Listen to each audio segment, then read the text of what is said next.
What's up guys, it's Tommy here and welcome to a very exciting Liverpool transfer news video because there has been a major update in the Werner to Liverpool transfer story, so stick around and listen to all the updates that I have for you guys in this case, and also we will talk about many other things about Liverpool and about the season and how it could go on in the summer. So I'm really pumped for this video to bring it to you guys. So if you enjoy these, leave a like and subscribe, turn on the bell notification so you never miss the latest football and Liverpool transfer news.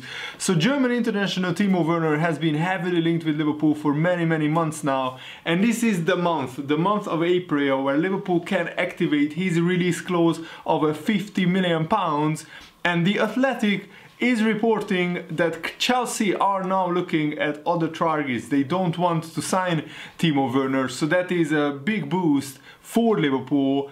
And also this will have reportedly a big impact on the future career of Ryan Brewster, because if Liverpool decide to trigger the release clause, then Ryan Brewster will be loaned out next season, so he gets enough playing time. He has had a very good season at Swansea, scoring like 4 goals in 11 games if I remember correctly off the top of my head, and Timo Werner could be a very important player for Liverpool next season, whenever next season can be started, because both Mane and Salah are going away to the Africa Cup of Nations, and Liverpool need another world-class striker, world-class attacker to help Liverpool when both Salah and Mane will be missing. I mean, we will only have Firmino, and then Takumi Minamino or Origi or Shaqiri could play up front, so we really need another attacker.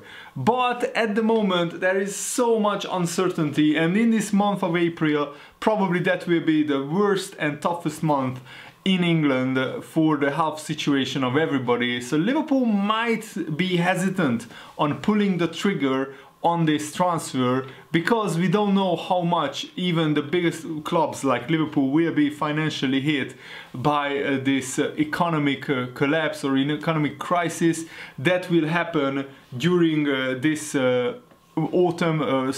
this spring and summer, and maybe even in the autumn. And ESPN actually is reporting that Liverpool are a little bit hesitant on making the transfer, and even the Marcus Krosche, who is the Red Bull Leipzig sporting director, spoke out on this situation, and he said that Liverpool would be a good fit for Timo Werner, but he also said that everything is possible in this transfer window that is coming. We can't say how the transfer market will develop. We are staring into a very foggy crystal ball. We don't know how our resources will be, what options other clubs might have. And even last week, German Football League CEO Christian Seifert warned that even several Bundesliga clubs might no longer exist after this crisis is over, because actually half of 36 clubs are in a very dangerous financial situation in the Bundesliga, and I think it's a similar situation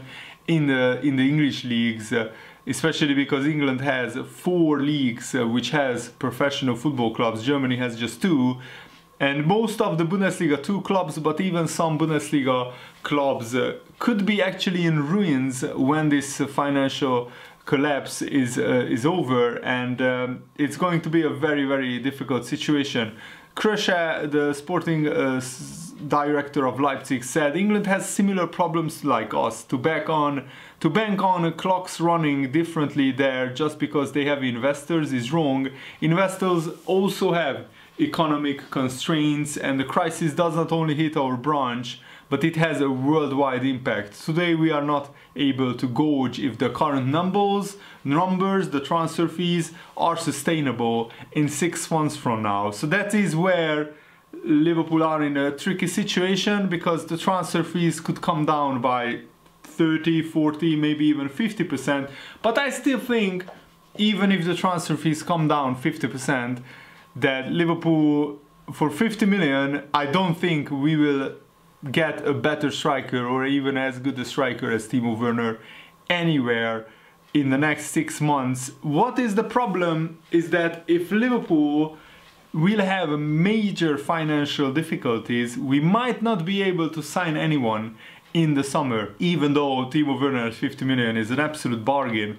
And I think that's a really realistic fear, because Peter Moore, in his open letter, when they reversed the decision of using the government's funds to pay staff on temporary leave, even he said that there is so much uncertainty around the economy and around the football world that no club can take it for granted that they can still operate in the same way after this crisis is over. Even that means that Liverpool might not be able, as crazy as that sounds, to sign anyone in the summer transfer window because of the economic consequences of this crisis. So it's a very tricky situation. If I was Liverpool, I would sign Timo Werner right now, but we don't know the financial implications of what it could mean if football can't return until like September or October. But even if football returns in September or October, I think that Liverpool will be fine financially, but we don't know. We might have to wait another year before we can make any big transfers, and the focus might turn to actually keeping our players for one more year, and that would impact, of course, a lot more the smaller clubs than Liverpool, in my opinion. Dietmar Hamann said that he feels that Timo Werner might not be the perfect fit for Liverpool or Bayern Munich. This is what the former Liverpool player said in a podcast. I don't think Timo Werner is a player for Bayern Munich or Liverpool with the way that those teams play at the moment. I read quotes from journalists and people close to the club in Liverpool when he always said Liverpool is a great club. That's what Werner said, and that Klopp is the greatest trainer, greatest manager, that he was a bit too forward in showing interest in going to Liverpool. Where is he going to play? Even if Mane or Salah go, then out wide is not his position, and the centre forward position, the way Liverpool play, is probably the most crucial one. Firmino is probably a bit underrated in some people's eyes. He's a ball-playing centre-forward. He probably doesn't get the goals that other players get, but he brings other players into position, and that's certainly not Werner's game, so it's a no from me. Oh wow, that's a very harsh and very big statement from Dietmar Hamann, and I don't agree with him. The only way I can see Liverpool not signing Werner is if Liverpool are hit so hard and so badly financially by this situation that is happening around the world right now, and certainly in England, that we just don't have even 50 million to spend on a player like Timo Werner. Because if there is one player that is absolute top draw value for money, I think it's Timo Werner. And the Bundesliga champions Bayern Munich also have no obvious role for a central striker at the moment. Lewandowski is their main man, and he still has a good 2 or 3 years in him, just like Bobby Firmino. And also Bayern might want a wide player more than a centre forward. And Hamann also added, I'm really surprised that Bayern Munich is so keen on Timo Werner. We have seen him in the national team, in the German national team, in recent games, and when he plays out wide, he's not trick enough. You need trickery, you need to beat a player by shifting your weight. It's not his game, and therefore I would be very surprised if he were to come to Munich. Did Dietmar Hamann even watch Timo Werner at Leipzig? When he played out wide, he was a very good player still, and he scored goals, he got assists with his pace and his dribbling skills. I mean, yes, he's not Ronaldinho, he's not a Neymar who can beat players with 5 or 10 different skill moves, but he still has some skills up his sleeves, and he also is a lightning fast player, lightning quick, probably a lot quicker than people think. When you actually watch Timo Werner, no matter what position he plays, he's always dangerous. I mean, he's on course to score 40-45 goals this season, if the season will be finished in the Bundesliga. So I think I don't agree with Dietmar Hamann that Timo Werner is not for Liverpool. As I said, the only way I can see Liverpool not signing Werner is because of the financial situation. And even his teammate said that Timo Werner can score so many different ways. Tyler Adams said this, that the quality that sticks out the most about Timo Werner is how many ways he is able to score. He can score from the left wing, from the right wing, he can score from central positions. We played him as a number 10 and he was running out of the midfield forward and scoring goals. If you are able to score in that many different ways, you will be able to play at the highest level for a really long time, and even for the biggest clubs in the world and the national team. He's a pleasure to play with. It makes it easy playing as a midfielder, knowing you can play the ball over the top and he will catch it no matter what. He's a great guy and a great player. These are the exact words of Tyler Adams, who is a teammate of Timo Werner. So I think that says a lot more about Timo Werner's qualities than what Dietmar Hamann said, who is looking in as an outsider. And also The Athletic reports that principal owner of Liverpool, John Henry, and chairman Bob Werner, and even FSG president Mike Gordon were absolutely shocked and surprised by the huge amounts of criticism, and it stung them by what they regard as unfair accusations of greed from supporters. During a series of conference calls on Monday, they were in full agreement that backtracking was the best solution to limiting the damage caused by the fallout of furloughing staff. The club hierarchy believed criticism of their furlough decision would be mitigated by the fact that, unlike Tottenham, they would be topping up the 80% coming from the government, with the remaining 20% to ensure that no employee would be left out of pocket. But they were very, very wrong, and the backlash over the weekend was so much and so toxic. A number of other Premier League clubs who had intended to announce the furloughing of staff have decided since then to shelve those plans, and rightfully so. Premier League clubs have so much money, and yes, they have some financial problems, but it's nowhere near close to the financial problems that smaller businesses face in the United Kingdom. And that furloughing scheme, the government program, is for smaller businesses to use. It's not for Premier League clubs who earn hundreds of millions of pounds every season, and I think that it's the right thing to do. And John Barnes, who is also a Liverpool legend, said this about this issue that we are talking about. Obviously everybody at this time is looking to see what's right for their business. I remember also when Liverpool put their ticket prices up and increased them, and everyone was up in arms about that, and then they changed their mind because they realized that changing their minds was the right thing to do. But in these unprecedented times, businesses are going to see what the best thing to do is and look at the worst case scenarios. And the good thing about it is that they listen to the fans and look at what other people think in that area. It's quite a socialist city, as you know, and Liverpool and their owners changed their minds. These are quite unprecedented times, as you know, and it's quick for everybody to judge when people are looking after their own and taking care of their businesses. I'm not going to judge Bournemouth or Newcastle or anybody else who feels that's what they have to do.